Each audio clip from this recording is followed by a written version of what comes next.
오늘은 성탄일, 본래 성탄일은 12월 25일이 아니지만은 우리가 성탄일을 정해서 이렇게 예배를 합니다. 신약 구약은 날짜와 절기가 아주 중요합니다. 왜냐하면은 날짜 절기 속에 속죄가 들어있고 구약의 모든 절기 속에 신약에 나타날 예수 그리스도에 대한 모형들이 들어있기 때문에 아주 중요합니다.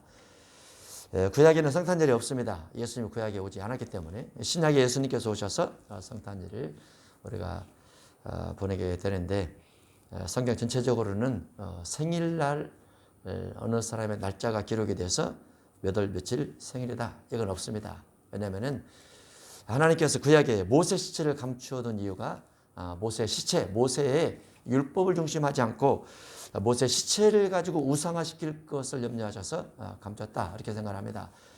아브라함과 이삭, 야곱도 마찬가지죠. 예수님의 탄생일도 성경 속에 감춰져 있습니다. 주님께서 감췄다고 봅니다. 왜냐하면 탄생일 자체가 우상이 될까 봐 감췄다고 봅니다. 예수님의 성탄일의 의미는 우리에게 명확하게 다가와야 되죠. 성탄의 의미가 무엇인가? 세례 요한이 마태 3장에서 예수님에 대해서 하나님의 아들이고 내 뒤에 오신 그분은 나보다 능력이 훨씬 많다라고 여러 번 강조를 하셨습니다. 그 예수님께서 오셔서 세례 요한이 그에게 세례를 베풉니다. 예수님은 그 전에 본 적은 없지만은 예수님에 대한 확고한 하나님 아들 되심, 확고한 능력이심, 확고한 임마누엘 되심을 세례 요한이 믿고 그에게 세례를 베풀게 되죠. 그런데 세례 요한이 복음을 증거를 하다가 옥에 갇히게 됩니다. 육신의 두려움이 다가왔겠죠. 죽음에 대한 두려움이 다가왔을 겁니다. 세례 요한의 제자들도 세례 요한을 향해서 예수님 스승께서 말씀하신 그분께서 저쪽에서 세례를 베푸시고 여러 가지 일들을 하시는데 그분이 스승님에 대해서 정치적으로 풀어주기 위한 여러 가지 노력들을 전혀 하지 않습니다. 이제 며칠 후면 헤롯 왕의 생일 잔치가 있는데 그 잔치 때 혹시 스승께서 죽임을 당할지 모르는 상황에 예수님은 다른 일을 하고 계십니다. 라고 말을 했을 겁니다. 그때 세례 요한이 제자들을 예수님께 보내서 오실 그이가 당신이 오니까? 라고 묻습니다. 여기에 많은 궁금증을 갖게 합니다. 왜냐하면 세례 요한이 예수님에 대해서 그리스도라고 증명해 줄 수 있는 요단강 세례를 베풀고 본인 스스로도 그분께서 대단한 분이라고 말했음에도 불구하고 자신이 옥에 갇혔을 때 또는 죽음에 직면했을 때 예수님을 향해서 의심을 했다고 말이죠. 오실 그이가 당신이 맞습니까? 라는 의심을 했다는 거죠. 지금 우리의 믿음은 검증되지 않습니다. 우리 믿음이 확실한지 목숨을 걸어서 주님을 섬기고 있는지 아직 검증된 것이 별로 없어요. 그저 교회를 다니고 있을 뿐이죠. 교회를 다니다가 물질적 어려움이나 육신의 질병의 어려움이나 자녀가 또는 가족이 뭔가 나와 다른 신앙 형태를 띄웠을 때 그때도 내가 여전히 믿음을 간직할 수 있나? 그게 하나하나가 시련들입니다. 그것이 마지막 시대가 되면 종교 통합자가 나타나서 이슬람교와 유대교와 그리고 개신교, 개토릭 다 합쳐서 한 터 위에서 종교를 진행하게 할 겁니다. 그 시대가 돼서 종교를 강요를 하고 강요를 받으면서 그 종교 아니면 재판을 받아서 죽이겠다라고 할 때도 우리 믿음이 세례 요한처럼 의심되지 않을 수 있는가? 그 시대가 바로 내년부터 시작이 됩니다. 이제 내년부터는 당장 핍박과 박해는 하지 않겠지만은 세계적으로 어떤 새로운 종교가 등장이 돼서 새로운 종교 교주가 등장이 돼서 무언의 압박을 하겠죠. 그리고 시간이 지나면 강요를 하겠죠. 그곳에 적그리스도가 등장이 돼서 우상을 만들어 놓고 경배를 요구하겠죠. 모든 종교 속에 경배가 없는 종교는 개신교밖에 없습니다. 캐토릭도 경배가 있고 이슬람도 경배가 있고 유대교도 경배가 있습니다. 다 있어요. 개신교만 없어요. 개신교는 사람을 신이라 말하지 않습니다. 또 하나 영상이 있는데 유대인의 최고의 랍비 중에 한 사람이 앞으로 주어질 종교는 전체 모든 종교를 아우를 수 있는 종교가 되어야 된다. 왜냐하면 평화 때문에. 평화라는 말에 속지 마시기 바랍니다. 평화는 거짓 평화입니다. 거짓 평화, 거짓 선입니다. 오직 예수 부활하신 예수 그리스도 외에는 구원이 없어요. 이유는 부활이 있기 때문에 그렇습니다. 다른 모든 종교는 부활이 없어요. 부활이 예수 그리스도만 부활이 됐죠.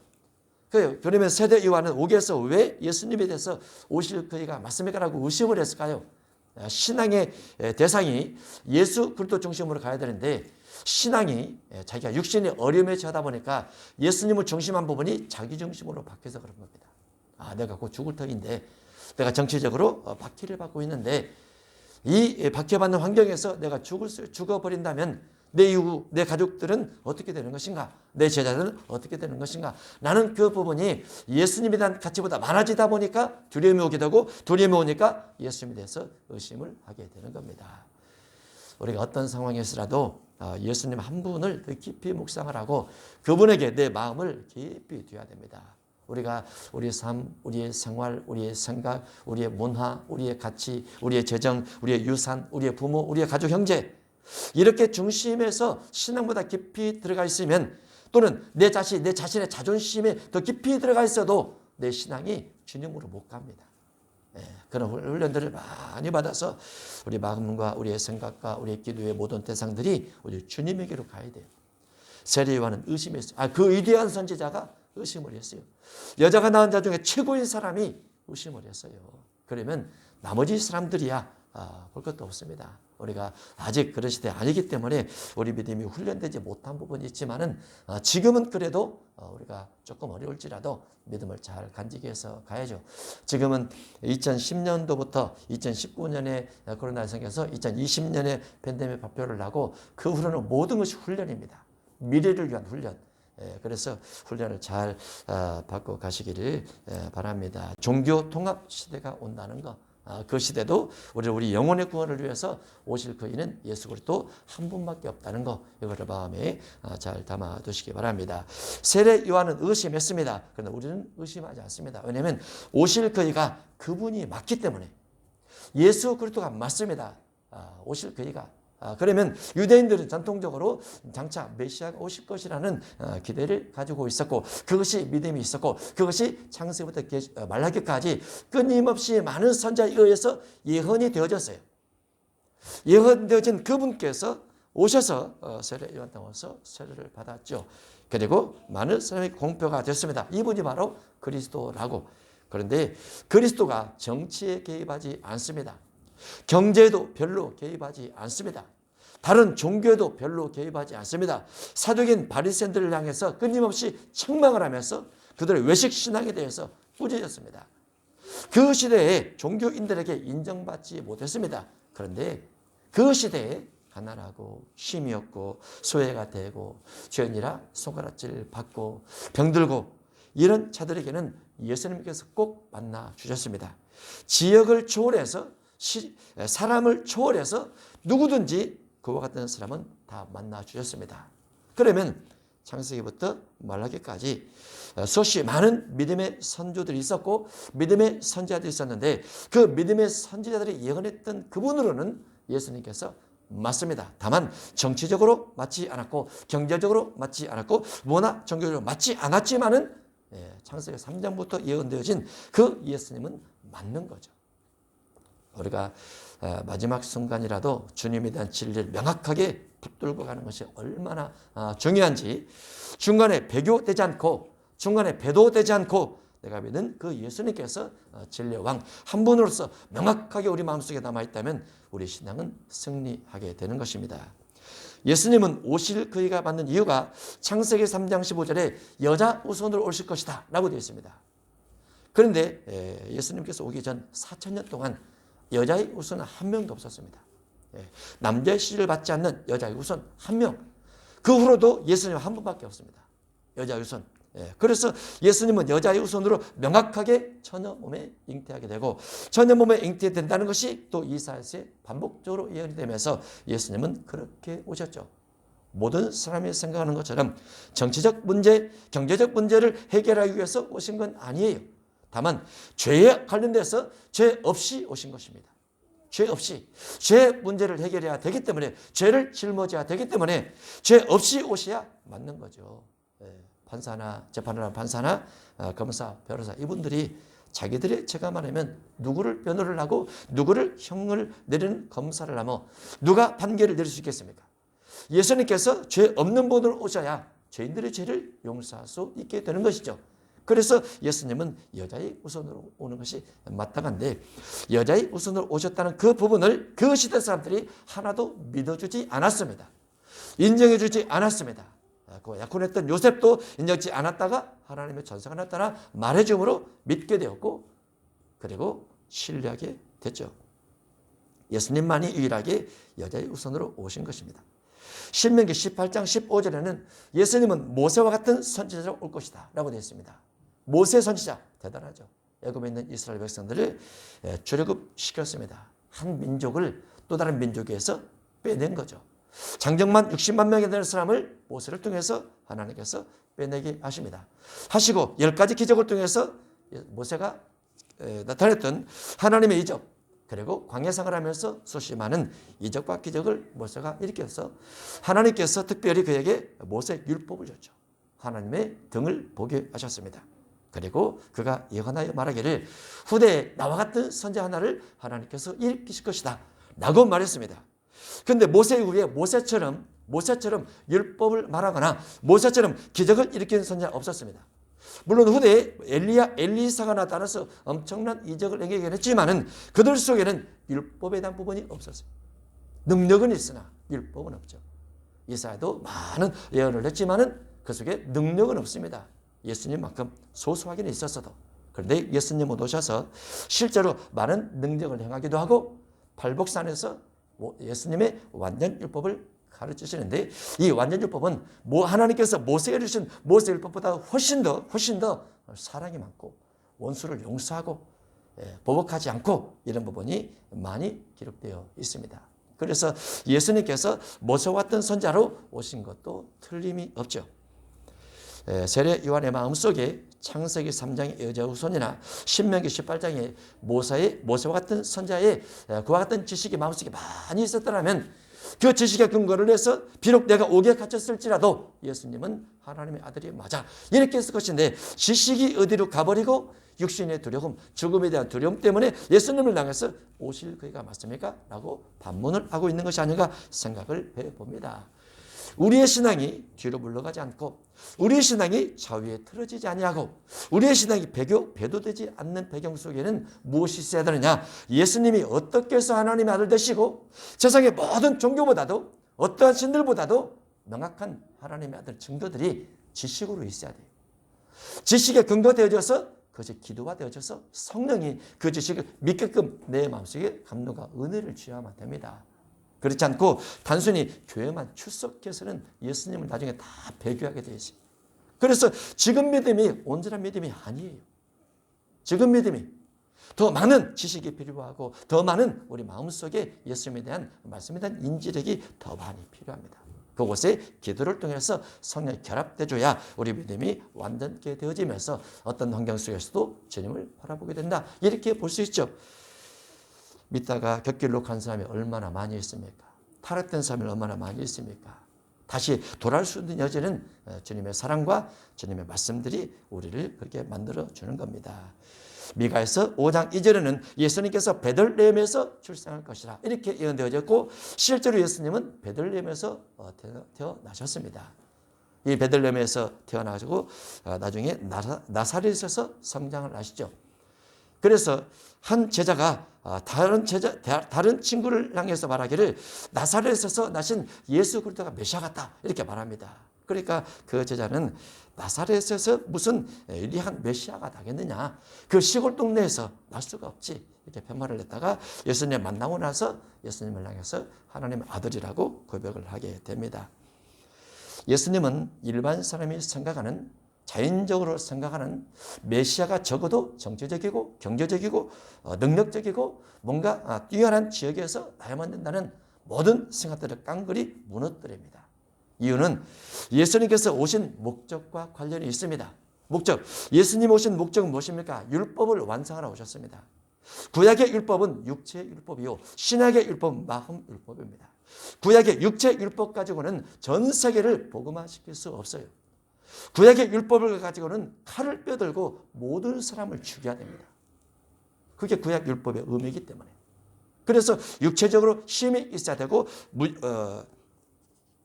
칼싸움을 잘 해야 되고 많은 사람을 집에 정보를 하면서 죽여야 됩니다. 협박을 해야 되고. 그래서 이스라엘 민족이 출애굽한 후에 가나안 땅에 들어가서 가나안 땅에 살고 있는 여러 족속들을 죽이는 겁니다. 왜냐하면 하나님의 힘이 이렇다는 것을 알리기 위해서. 다윗의 가장 욕망스러울 때가 어린 소년으로서 골리앗을 쳐 죽일 때입니다. 다윗 입장에서는 어마어마한 전투지만은 골리앗 입장에서는 저 조그마한 어린아이가 나를 개로 알고 막대해 가지고 왔다, 이렇게 표현을 하죠. 그러나 하나님은 다윗을 통해서 골리앗을 이기게 하십니다. 신약에도 누군가 용맹스러워서 물맷돌을 가지고 전 세계를 다니면서 유리창 깨고 다니고 동상 부셔들고 다니고 이렇게 할 수는 없어요. 왜냐하면 신약은 그런 법이 아니기 때문에. 신약은 사랑법입니다. 신약은 용서법입니다. 신약은 이해하는 법입니다. 신약은 섬기는 법입니다. 구약과 완전 다르죠. 그래서 신약의 예수 그리스도를 중심한 신앙을 가진 사람들은 어떻게 하면 능력이 섬김의 능력을 받을까? 사랑하는 능력을 받을까? 용서하는 능력을 받을까? 상대방을 이해할 수 있는 능력을 받을까? 어떻게 하면 병든 사람을 이해하고 용서하고 그 사람을 치료할 수 있는 능력을 받을까? 구약과 능력이 다릅니다. 달라요. 그런데 신약의 삶에도 불구하고 구약처럼 누군가를 비판하고 판단하고 정지하고 공격하려고 하고 하는 믿음을 가지고 있다면 잘못된 것이죠. 누가복음 5장 32절에 보면 예수님은 죄인을 불러 회개시키러 왔다라고 되어 있습니다. 회개시키러. 예수님 안에서 모든 죄인이 용서됩니다. 왜냐하면 예수님께서 그 죄를 가지고 가기 때문에. 예수님께서 그 사람의 죄를 대신 짊어지시기 때문에. 예수 그리스도 안에서 모든 사람을 예수님은 다 품습니다. 우리 그리스도인들도 모든 사람을 품으려고 해야 돼요. 우리 주변에 원수가 많다고 생각하면 안 됩니다. 내가 그들을 향해서 사랑의 마음을 가지면 원수가 다 없어집니다. 내가 그들을 섬기려고 하면 원수가 다 없어집니다. 내가 상대방을 이해하려고 하면 나와 원수된 사람이 다 없어집니다. 예수님이 그러셨기 때문에. 예수님이 누가복음 19장 10절에 보면 예수님은 잃어버린 자를 찾아 구원하기 위해서 오십니다. 잃어버린 자를 찾기 위해서. 어떤 사람이 잃어버린 양입니까? 어떤 사람이 잃어버린 사람입니까? 누군가 인정받지 못하고 소외된 자다. 그들을 우리가 찾아다녀야 되죠. 이사야 42장 1절 이하에는 예수님께서 오신 특별한 이유 중에 하나가 기록됐는데 이방인들에게 복음을 전하기 위해서 오셨다, 이런 내용이 되어 있습니다. 이것은 사도 바울이 깨달을 때 이것은 비밀이라 특별한 계시다, 이렇게 해석을 합니다. 왜냐하면 아담으로부터 또는 아브라함으로부터 세례 요한 때까지 이방인들을 복음화 시킨 적이 없어요. 이방인들을 여호와 하나님 또는 예수를 믿게 해서 복음화 시킨 적이 없어요. 다른 말로 구약 시대는 선교가 딱 그쳐 있는 시대입니다. 수천 년 동안 선교가 없는 시대가 되었었는데 예수님께서 오셔서 이방인들에게 복음을 전하고 이방인들에게 선교할 수 있는 문을 열어놨는데 이것을 누가 깨달아 할 수 있겠습니까? 예를 들면 구약 중심한 철저한 신앙 가지고 있는 사람들은 이방 선교의 문이 열리지 않습니다. 구약의 원수를 해하라, 우상 숭배자들을 죽이라, 이런 믿음의 철저한 사람들 같은 경우는 신약의 예수님이 이방인들에게 복음을 전파하는 것이 마음에 받아들이지 않을 수 있어요. 물론 사울이었을 때 그도 예수 믿는 사람들이 이단의 개수라해서 사울이 예수 믿는 사람을 잡아다가 옥에 가둔 일이 있었습니다. 그러면서 예수님께서 그에게 나타나셔서 복음을 전하시죠. 그 사울이 예수를 믿고 받아들이면서 어떻게 이방인들 속에 복음이 전파될 수 있는가를 깨달아 알게 됩니다. 그리고 베드로가 하지 못했던, 또 다른 제자가 하지 못했던 그 이방 복음을 사도 바울이 열심히 증거를 해서 소아시아 복음을 증거를 하고 마지막 로마까지 복음을 증거하는 일이 있게 됩니다. 그런 부분을 바울이 깨닫지 못했다면 우리는 복음이 없어요. 이방인도 복음이 없어요. 우리는. 그러니까 예수님께서 오신 목적을 정확하게 깨달아 알도록 구약에 예언을 해놨다고 말이죠. 하나님께서 이스라엘을 통해서 예언을 해놨다고 말이죠. 그의 근거를 해서 바울이 깨닫고 이방 사역을 감당을 하게 된 겁니다.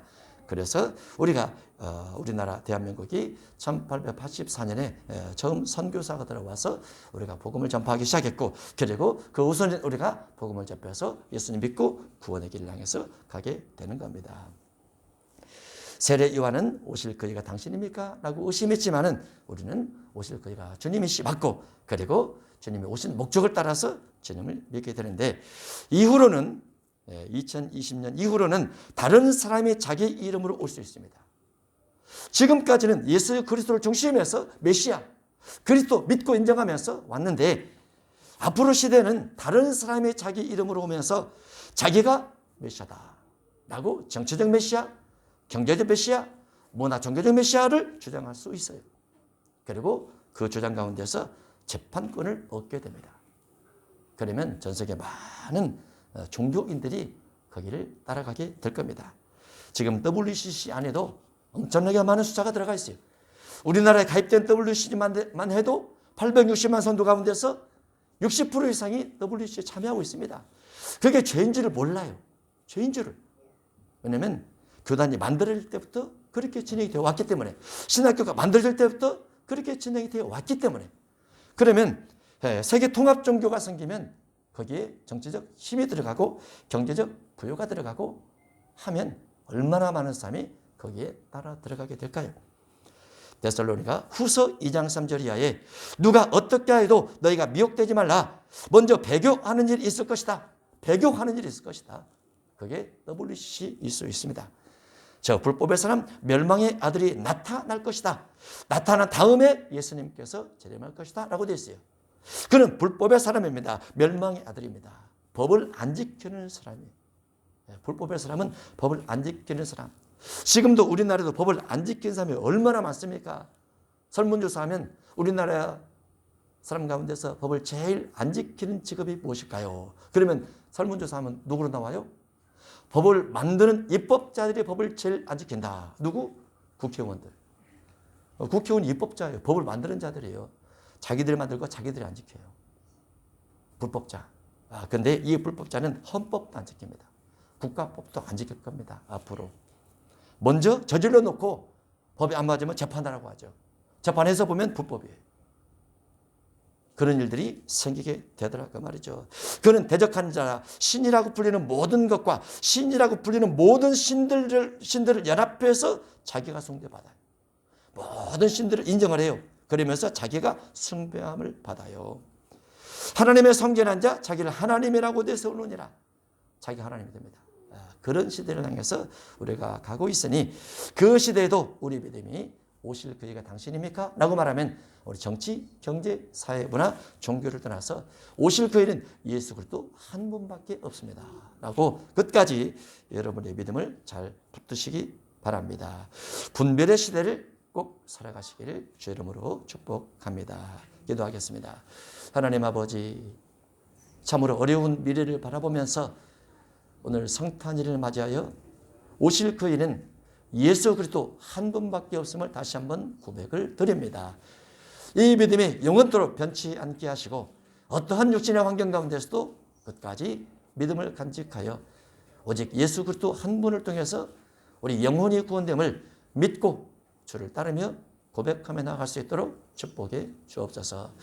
먹는 것, 마시는 것, 입는 것, 정치, 경제, 사회, 문화, 종교 어떠한 환경 속에서도 기독교를 스스로 싫어하지 않게 하시고 예수 그리스도를 스스로 싫어하지 않게 하시고 예수 믿는 사람들 스스로 싫어하지 않게 하시고 예수님 믿는 믿음을 가르치는 목회자들 스스로 싫어하지 않게 하시되 선과 악이 무엇인지 분별하고 진리와 비진리가 무엇인지 분별하여 진리 속에 가는 우리 모든 성도들이 되게 해 주옵소서.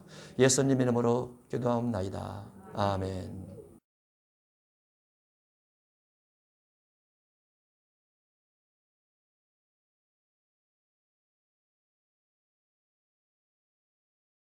안녕하세요. 안녕하세요. 대명교회 kenku의 기염둥이 치수호입니다. 자, 대주아입니다. 기쁘다 기쁘다, 구주 오셨네. 기쁘다, 구두를 떴네. 예수님 대주는 생일 축하해요. 생일 축하해요. 사랑합니다. 사랑합니다.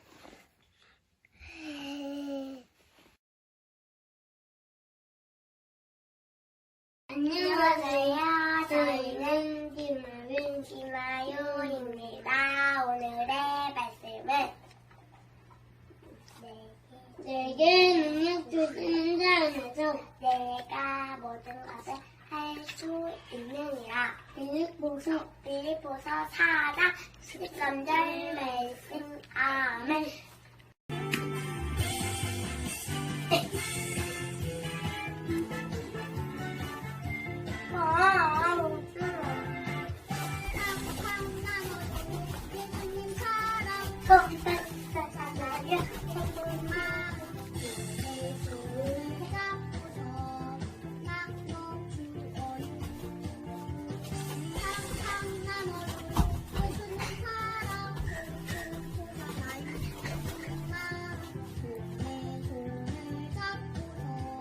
오빠, 오자.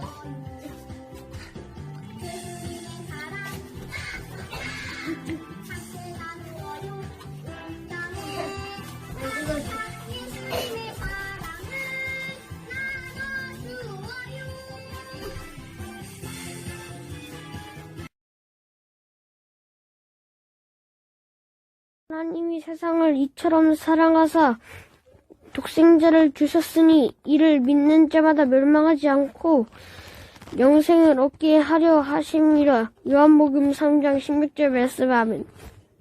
내 계명은 곧 너희를 사랑하는 것 같이 너희들도 서로 사랑하라는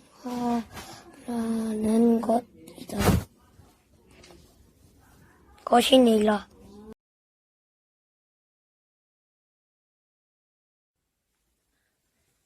예수님 생일 축하해요.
메리 크리스마스.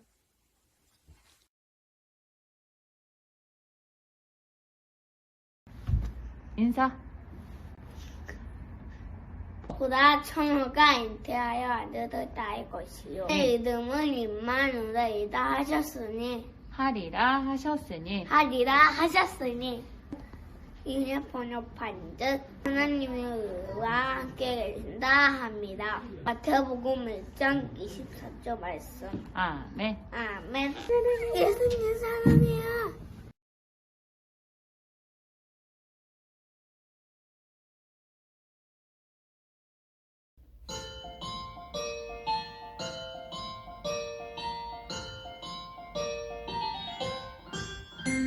저기 저 별이 우리를 인도하다가 저 아기 누운 곳에 머물러섰네. 우리 내가 고대하던 왕을 찾았네. 저 천사도 하늘에서 노래 부르네.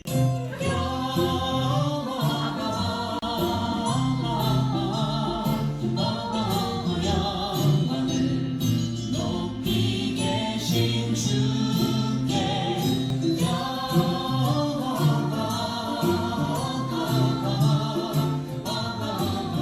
영원을 높이 계신 주님께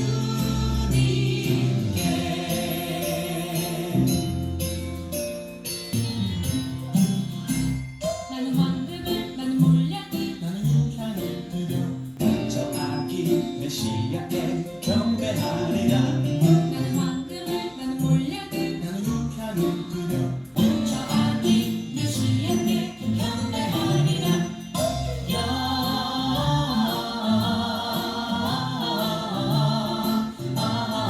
영원을 높이 계신 주께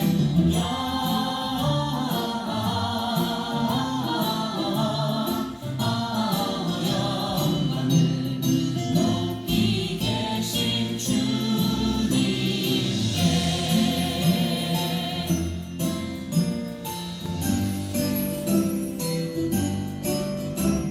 기뻐하라 그들의 때가 너는 잡지 않도다. 오늘날 내게서 왕이 났도다.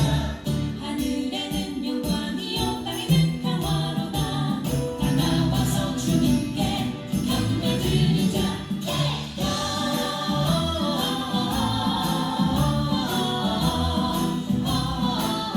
영광을 높이 계신 주께 높이 계신 주께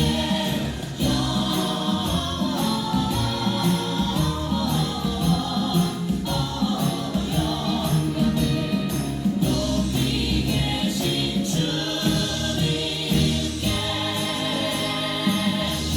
경배 드리자.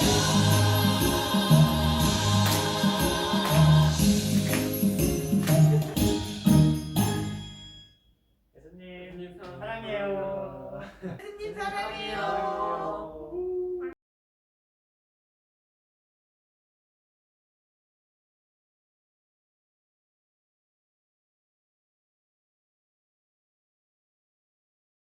그보다 구주 오셨네. 만백성 맞으라. 온 교회여 나 일어나. 다 찬양하여라. 다 찬양하여라.